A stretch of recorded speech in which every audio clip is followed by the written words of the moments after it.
Today on Steelers Country Weekly, we break down the Steelers' division win against the Cleveland Browns, look ahead to the matchup against the Baltimore Ravens in Baltimore, and then we're going to talk about some big sports blunders in light of we'll call it a little mishap that occurred today during the Pittsburgh Steelers game. I'm Nick DiTullio, and as always, I'm joined by the world-famous accountant Eric Vamenschitten. Eric, how are you today? I'm doing pretty well. Did a little road trip over the weekend, watched our alma mater win in overtime fashion. Unfortunately, was driving during the game, but it was encouraging and did not make me frustrated, except for those Texas roads. Can't speak for those. Yeah, that's true. I mean, it's good. I'm glad you got to see a Bearcat win while you were in Dallas. A little disappointed that you weren't able to watch the entire Steelers game live with me so that we could text back and forth, but that's just the occupational hazard of you living down in Texas and the Bearcats coming to your neighborhood. Oh, yeah. All right, well, let's get right to it. Steelers hosted the Cleveland Browns. Cleveland had not won in Pittsburgh since 2003. That is still the case after today. Pittsburgh holds on 33-18.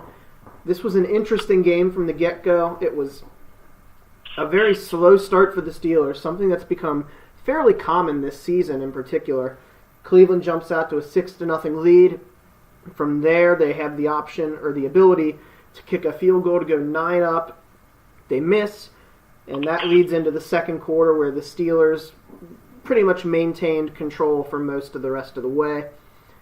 Coming first with a big Antonio touchdown catch from Ben Roethlisberger on the scramble, followed by the 2-minute drill, which resulted in yet another Antonio Brown touchdown catch. And from there, it was pretty much James Conner's day. It started raining in the fourth quarter. The Steelers just rode with James Conner, and that worked. It was outside that first quarter, which is what the Steelers, in my opinion, just gifted the Browns. This was all Pittsburgh all day, all James Conner, all Antonio Brown, and it was a good game to watch for sure. It was nice to see Steelers take control from the second quarter on, and really, this is the kind of game that we're used to seeing the Steelers drop. They're getting ready to play the Ravens. They're finally starting to catch their stride, and we've seen them drop it before, and it looked like it was heading that way at first, but they took care of business and walked away with the W. Yeah, looking into the pregame, we kind of envisioned a 2-touchdown buffer. I think you ended up with 10 points, so that you did not match my prediction, but no, I mean, it's encouraging for me. When I was talking to my girlfriend, Presley, in the car, and something that I brought up that she cares about the Steelers. She likes Martino's, the Steelers bar, probably even better. But what I mentioned to her was the Steelers defense is looking better, and I think that it's definitely still got some work to do, but over the last 3 weeks, we've given up 17 points, 21 points, and 18 points. We got a turnover today. We got 2 sacks. So, those are the things that I think I always kind of keep my eye on because, we feel very comfortable with this offense. We got a lot of talent on that side. But the question mark is, do we have a defense that can make us playoff caliber? And over the last 3 weeks, I think that the defense has rung the bell and came to play. So, like I said, I didn't watch. Unfortunately, I didn't get to watch the game. But from your point of view, what was your insight on that? Much like the offense, though, the defense was a little slow to start. They did not give up any touchdowns, though, until the third quarter, so that is important to note. While they let the Browns move the ball fairly well in the first half, didn't give up any touchdowns. And really the only, in the fourth quarter, the touchdown, the Browns got was in garbage time with like 6 seconds left. So really the score could have easily been a 3-touchdown win for the Steelers. So got to give the defense credit for really, truly only giving up 12 points. They didn't get many sacks on Baker Mayfield, but the pressure was there all day. They did not let him get comfortable, which is, I mean, it should go without saying, but that's the next best thing to a sack, is if you can make the quarterback antsy anytime he has to drop back to throw the ball. But I, again, was pretty happy. Joe Hayden got a pick off his former team, so that was nice. I'm sure that was kind of cathartic for him. But, yeah, since the defense, as they put it, simplified their game plan, it seems that they are really coming into their own, and they're still letting the teams move the ball, which is fine, but we're not seeing, or we haven't seen, any 30, 40-point games allowed by the defense. So they're definitely trending in the right direction, and I think this was a good game coming off the bye to jump back into the swing of things. Yeah, I think that I'm very encouraged.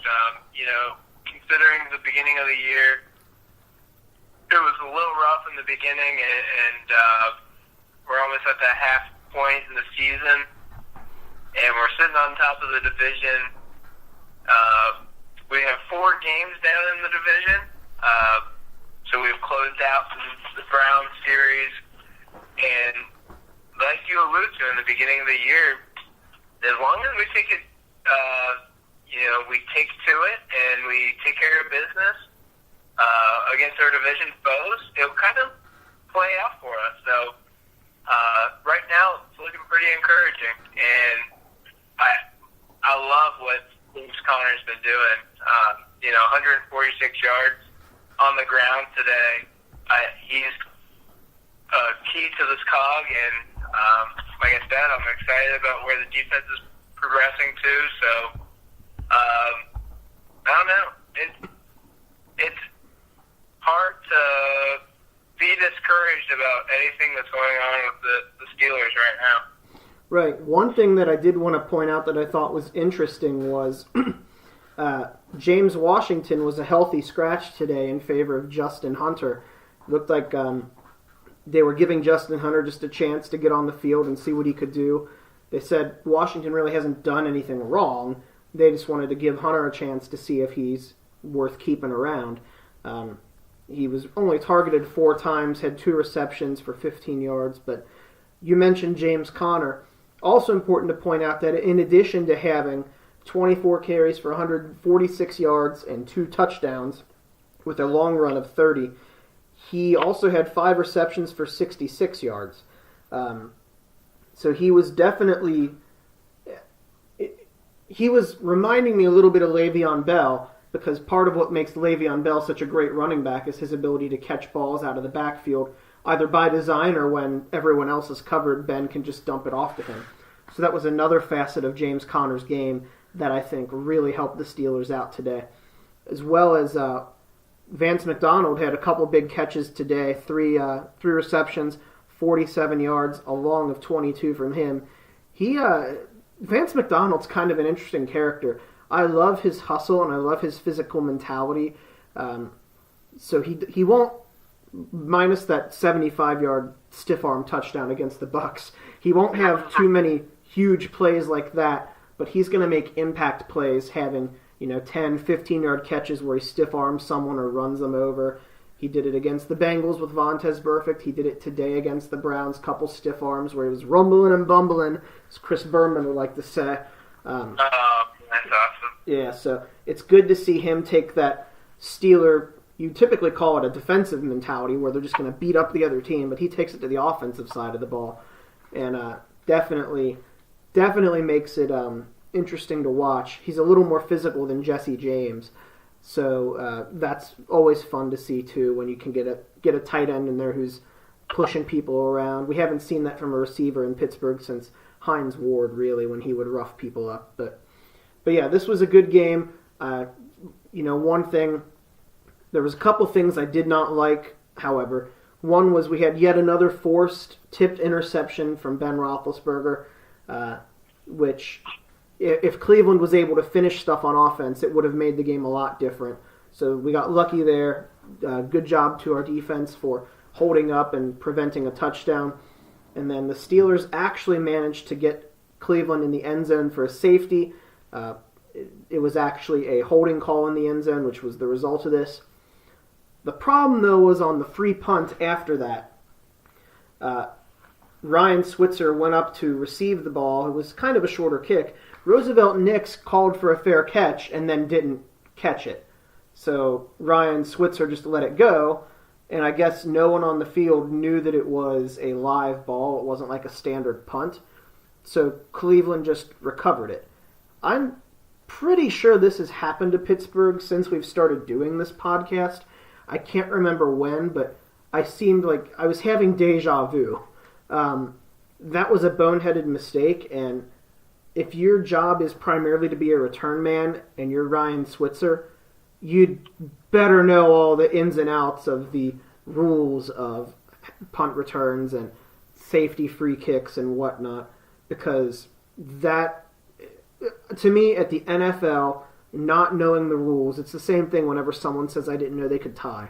If you play in the NFL and you don't know the rules, particularly as they pertain directly to your position, that's inexcusable to me. And mistakes like that, I was talking to you before we started recording, mistakes like that prevented the Steelers from putting the nail in the coffin a lot earlier in the game. Instead, it got drawn out a little bit, and, it was... The Steelers did have a late touchdown, too, which helped, but could have come a lot earlier. It made the game closer for longer than it needed to be. Well, and let's be frank. Today, we played the Browns, and the Browns are a budding team. They're a team that is on the right trajectory, but the Steelers are, talent-wise, probably top 5 in the NFL. The thing is, we never know how it's going to fare, and honestly, over the last, since our last Super Bowl run, 2011, 2010, yeah, we've kind of fallen short on, our playoff expectations, including last year, and a lot of it has to do with, because of boneheaded plays like that, or undisciplined play. When you have the roster that the Steelers have, and we always want to reiterate, at least I'll speak for myself, that Mike Tomlin's a great coach, and I want people to also understand that there's not, 100 Bill Belichicks out there, so stop clamoring for them. But, that is the reason why the Patriots continue to go to the Super Bowl every other year, and the Steelers are watching it. When they can tighten that kind of stuff up, and we know this from the beginning of the year, we gripe about it all the time. This roster, the reason why it's so infuriating why we played so bad is because we know what they're capable of, and watching stuff like that can cause some grief, and they have the talent to overcome those mistakes, but you can't do that kind of stuff when you're playing the Ravens. You can't do that stuff when you're playing Patriot or the Chiefs. So hopefully, learning moment, like I said earlier, the defense is kind of learning from things earlier in the year.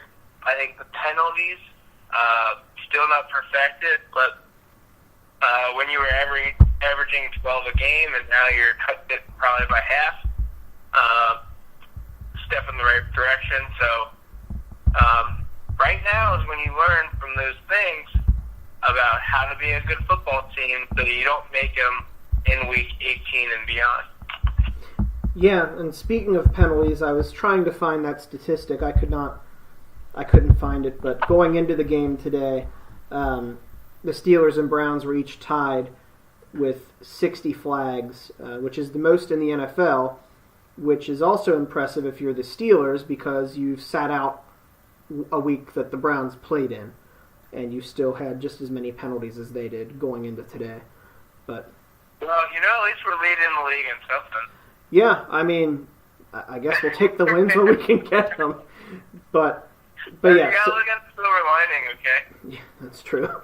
Well, let's just leave it at that. There was a couple mistakes, couple things we weren't happy with, but the Steelers walked away with the win. They took care of business. This leads us into our divisional matchup in Baltimore. Now, the Ravens played today. They lost by 15 points to the Carolina Panthers. It was almost a perfect day for the Steelers because the Bengals almost blew it against the Buccaneers too, but they held on and won. But as it stands, the Steelers gained an extra game ahead of the Ravens, so no matter what happens next week, they'll at least be ahead of them. However, a win is always preferable to a loss. This is going to be an interesting game for the Steelers, though, because the last time they played the Ravens, outside of the second quarter, the Steelers were just non-existent. Nothing happened on either side of the ball. They couldn't do anything. Joe Flacco found John Brown, who received all over the Steelers. They had trouble with Alex Collins, who looks like he had a decent day, all things considering, too, against the Panthers. But like you just alluded to, this is going to be a game that, even though the Ravens just lost by 15 to I'd say slightly above average Panther team, it's a team that gives the Steelers fits. They're going to be on the road against the Ravens. They can't make mistakes like that. They need to be disciplined and be on their A game the entire game, all 4 quarters. Yeah, and the thing about this Ravens team, I actually don't think they're that good. They're a 4-4 team, but if you look at their wins are against the Bills, the Broncos, the Steelers, and the Browns. So combined win-loss, when you take out the Steelers, is what, 6 and like 18 or something like that.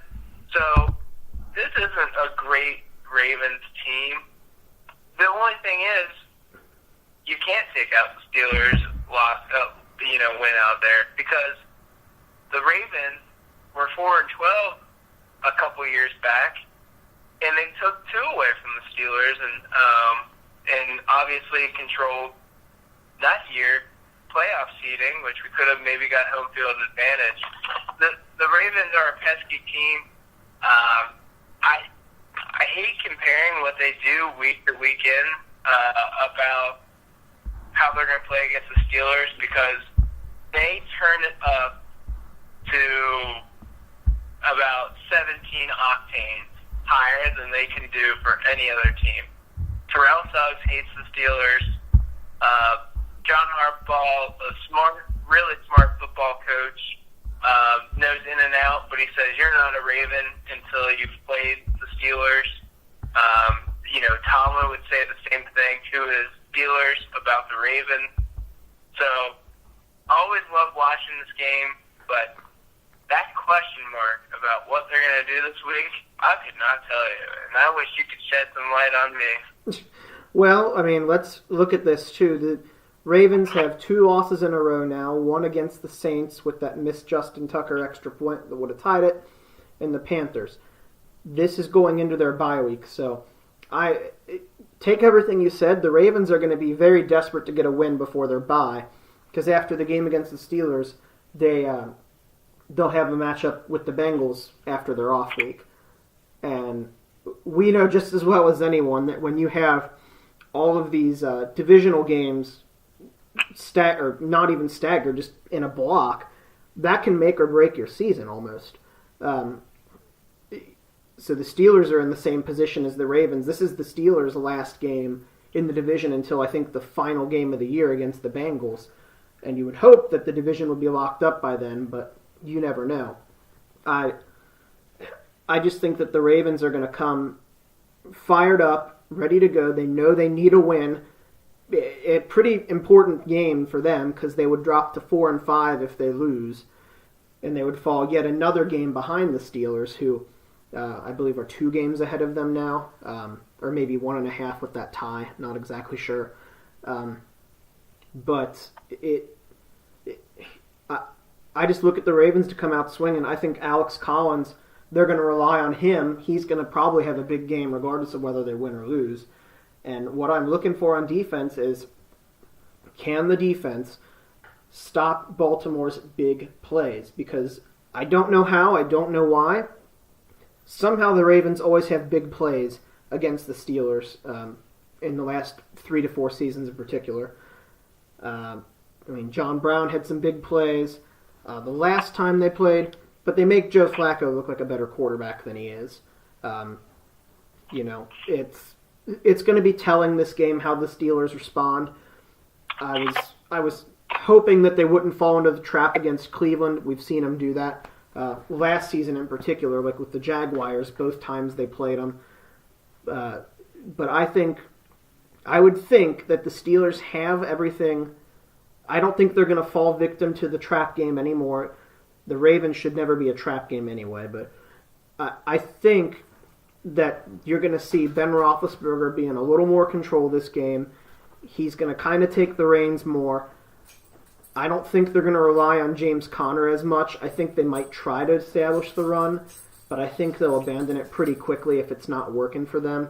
That just kind of seems to be what the Steelers do when they play the Ravens. The game plan just goes out the window pretty quickly if it's not going to work for them in the first series. Well, here's my gripe, though. Here's my gripe. In that game, in which Ben did that, right? If people don't remember the first game, the Steelers were tied at halftime, 14-all. Yeah. So they played a half a game to win the game. Whoever has the most points at the end of that half is going to win the football game. Ben Roethlisberger, during the beginning of the season, was trying to play hero because the team wasn't playing all that well. It was getting bumpy. Ben threw 47 times. The Steelers team ran it 11 times. Guess what happened in that half? We scored 0 points. James Conner has been demolishing teams lately. What did he do today? We scored 33 points. He had 200 scrimmage yards.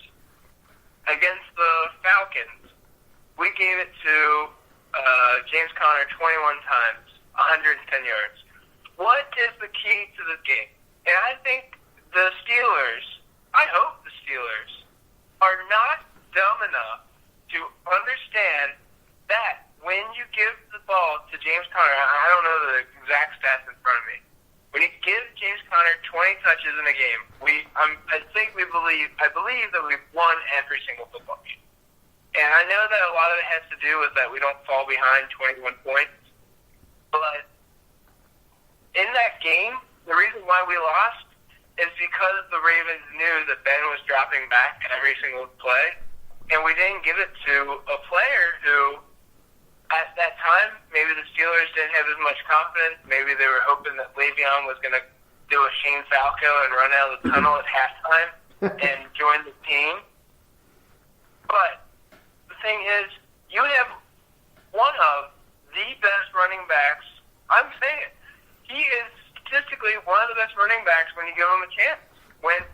When you give him the ball, he has a yards per carry that is pretty similar to Todd Gurley or Alvin Kamara.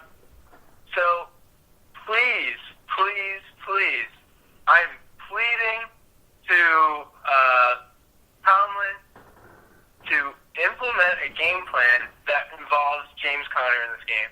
Because the way that we're going to win this game is, yeah, you're right. The Ravens, if we line up offense for offense, they're not going to beat us. But just grind it. Win the time of possession battle. The defense is improving, and this is a physicality game.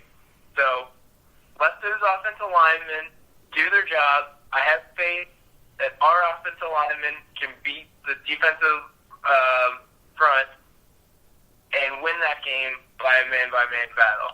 So that's my take. That's my hope. And I think that if we lose this game, it's because we abandoned the run. Well, that kind of goes to my point, though. For whatever reason with the Ravens, if the Steelers' game plan isn't working, they just abandon ship right away. So I've got the official stats in front of me from that first game. There was a total of 11 carries. I think one must have been, it was either a sack or a knee before the half by Roethlisberger, because it was one carry for -1 yards. But Ryan Switzer had one carry for 1 yard. James Conner had 9 carries for 19 yards. Long rush of 4 yards. That, to me, tells me that... And the Steelers could have come out in the second half and run the ball more. I mean, as you said, it was tied at halftime. And even after the third quarter, the Ravens only had a 3-point lead. So it's not as if they were down 21 like they have been against the Chiefs at other points this season. They just stopped trying the run. So I don't know why they felt that they couldn't stick with it. It just seemed like they quit on that game plan really early on.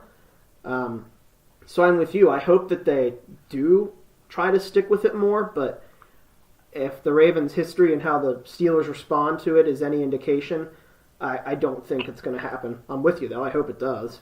But yeah, it's so infuriating because you're right. They have a tendency, and I think it has to do with we have basically a rookie offensive coordinator. Yeah.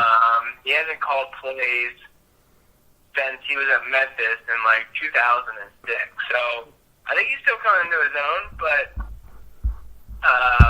it would beat ice if we actually had a game plan and we had the confidence to pull it off. Because, when we don't get punched in the mouth and we stick to our game plan, it's pretty evident how prepared we are.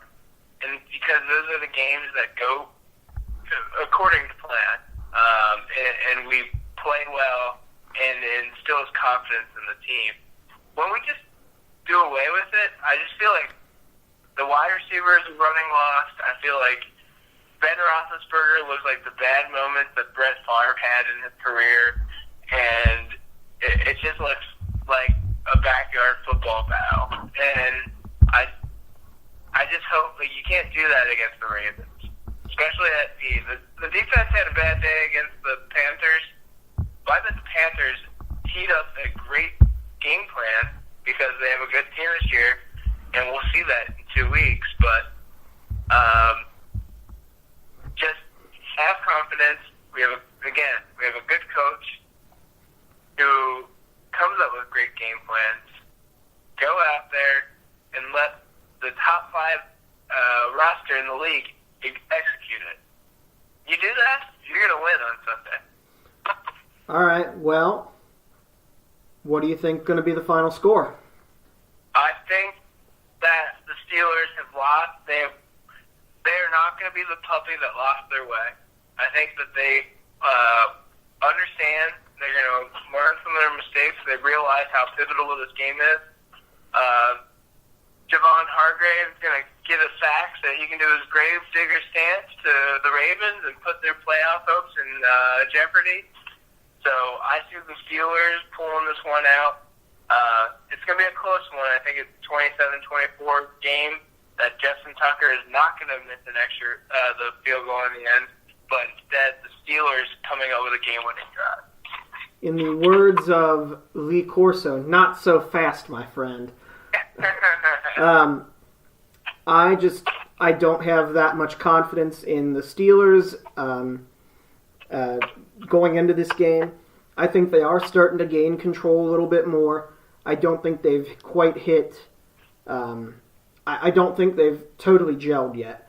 The other thing, too, is when I look at what's going on with Baltimore, when I look at what's going on with the Steelers are on a 3-game winning streak. Baltimore lost back-to-back games. Baltimore going into the bye, I think, is going to be hungrier, and they're the home team. I think that the Steelers are going to do what we talked about, what we don't want them to do, try to establish the run. I don't think they're going to do it right away. I think they're going to abandon ship. And for whatever reason, the Ravens have the Steelers' number historically. I'd say in the last probably 10 years, I'd say is fair. So I hate to do it, but I think that the Steelers are going to get another L here. I'm going to go 17-14 Baltimore, and I think the Ravens are going to have one or two big plays that are going to be the key here. But that's my opinion. I hope you're right, though. Well, at the end of the day, one of us is going to be right. There will be a win or a loss, or if there's a tie, then I don't know what to tell you. I really don't anymore. Well, Nick, selfishly, I hope I'm right. I wouldn't say it's really so selfish because you want to be right because the Steelers will win more so than you just want to rub it in my face that you were right. Exactly. I still will, though. All right. Well, we talked a little... Oh, go ahead. No, I was just laughing. Okay. Well, no more laughing. We don't have fun here. All right. So we talked a little bit as we were recording about what would be a good topic to talk about in regards to our fun item. And given that the Ryan Switzer Roosevelt Knicks gaffe on the free kick return, we thought it'd be a good idea to talk about sports bloopers that we've seen, things that made us laugh, maybe not at the time if it cost our team the game, but perhaps afterward. So I'll go ahead and let you talk about some sports bloopers that you've seen that jump to your mind as we sit here and reminisce. Well, one that I wish I saw that we both had not seen, but I think would have been, I think it's in a class of its own of a blooper, is the play, Stanford banded on the field. I think that would have been probably the coolest thing to ever see, like, because, you know, when stuff like Deshaun Jackson throws the ball behind him as he thinks he runs into the end zone. Like, that's understandable. But how a band could get on the field, you know, to me that seems so improbable that it's the most iconic thing. And I also remember it was like NCAA football 2006. You used to be able to, like, replay every major, like, iconic sports memory. Yeah. You know, like, drive down the field, kick a field goal. Well, the play was involved in that one, but I don't know how you... that was a tough one to pull off, but that and... Oh, man, I love that butt fumble on Thanksgiving. when that squared out. And I will say for Sanchez, like, he always got a lot of grief over his career for being a bad quarterback. He was not great by any means, but guy did take two teams to AFC championship games, so he wasn't that bad. But man, on that Thanksgiving game, watching him run into his offensive lineman's butt and coughing that thing up, man, it was like a backyard football play. Oh yeah. Well, since we are a Steelers podcast, I think you might know which one I'm going to reference, but the one that comes to mind for me is good old Plaxico Burress, his rookie season against the Jaguars. I think it was the Jaguars. Makes a diving catch, not down by contact, gets up and spikes the ball, and the Jaguars recover it. And remember, this is the same guy who got arrested for shooting himself in the leg.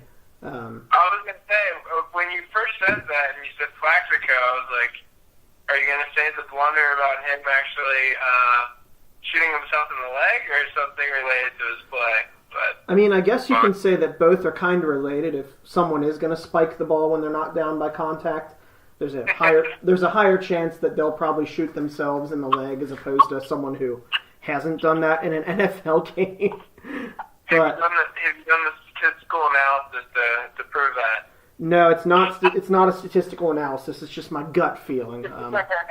I think the science community might tend to agree with me on that, though. But yeah, that was the biggest Steelers blunder that I can recall. Other than, today, of course, we had the missed free punt because one person signaled fair catch and then didn't catch it, and then no one ran after the ball after it hit the ground. That was a big one. Sports bloopers are going to be here, and well after we're dead and gone, there's going to be people making those kind of mistakes and us laughing at them. But I think the biggest one that I can remember offhand, I think everyone had this when we were growing up. Like, they had at least one or two videos of sports bloopers. I had one where there was a baseball player named Steve Lyons who slid into first base and got some, just got some mud in his pants or whatever, and just without thinking, unbuckled his belt and pulled his pants down to get all the mud out. Realized what he was doing, had to pull him up real quick, and just kind of sat there embarrassed about it. Yeah, pulling your pants down in front of a crowd of 30,000 people is going to get you some notoriety, that's for sure.